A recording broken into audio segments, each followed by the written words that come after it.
Bonjour, mon nom est Nicolas Roy de l'agence Roy SEO. La raison de cette capsule vidéo-là, c'est très simple.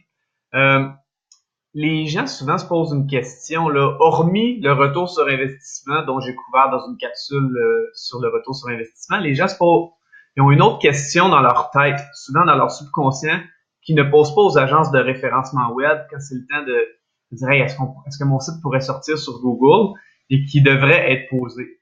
Cette question-là, c'est avez-vous des preuves? Est-ce que vous ressortez sur Google pour des mots-clés que j'aimerais voir pour voir à quel point vous êtes bon?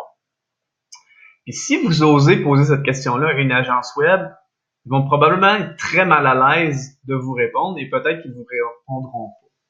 Pourquoi? Pour trois raisons. La première est évidente, c'est que peut-être qu'ils n'ont pas de résultats du tout. Donc, c'est dur de montrer des résultats quand on n'en a pas. Quand on n'en a pas.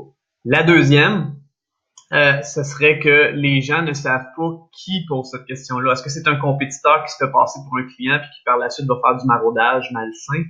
Ça pourrait être une raison. Puis la troisième, c'est possible de faire du négatif SEO, c'est-à-dire d'influencer négativement les résultats de recherche d'un client auprès de Google puis de faire dans le fond un sabotage.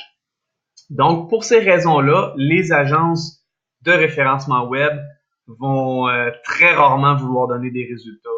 Le problème, c'est que le client potentiel, ça crée un doute dans son subconscient, puis il sent moins en confiance par rapport à bon, c'est-tu vraiment possible d'influencer Google? Est-ce que les agences de référencement web, de SEO, sont vraiment honnêtes là-dedans? Donc, ce que j'ai décidé de faire aujourd'hui, c'est de faire preuve de transparence avec vous, mais pour mon propre site web. Dans le fond, de deux choses l'une. Un, ça va vous montrer que avec Roi SEO, on a les résultats, mais aussi montrer que bon, je peux encore améliorer. Vous allez voir, c'est pas parfait. Et ensuite de ça, même le site web, il va y avoir des choses à améliorer dedans. Ça va me pousser à le faire. Je vais faire un retour sur cette capsule-là. Donc, on va aller sur. Là, je suis présentement sur Google Chrome. Je vais aller sur le navigateur Explorer. Pourquoi? Parce que c'est un navigateur que j'utilise pas habituellement.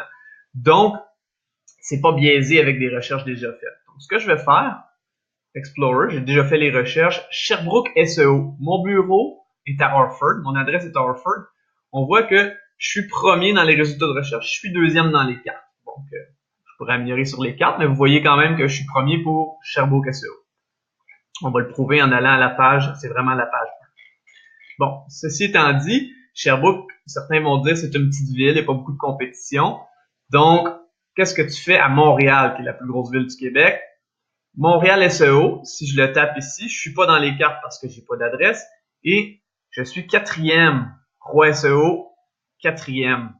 Pas si mal. Ça reste au Canada encore. Donc, si je vais voir Houston, là, on est toujours sur google.ca ici. Google.ca, google.ca. Google.com Houston, c'est une ville aux États-Unis, au Texas, que j'ai ciblée aussi pour mon référencement web pour faire des tests à savoir si du Canada je pouvais influencer aux États-Unis.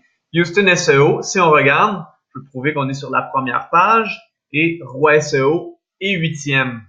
Donc, comme vous pouvez le constater, c'est pas parfait, mais ça va bien. Puis c'est pour prouver que je donne des résultats sans exposer ma clientèle, sans risquer de sabotage pour mes clients. Évidemment, moi, je risque un peu, mais j'ai tout à gagner de montrer ma crédibilité.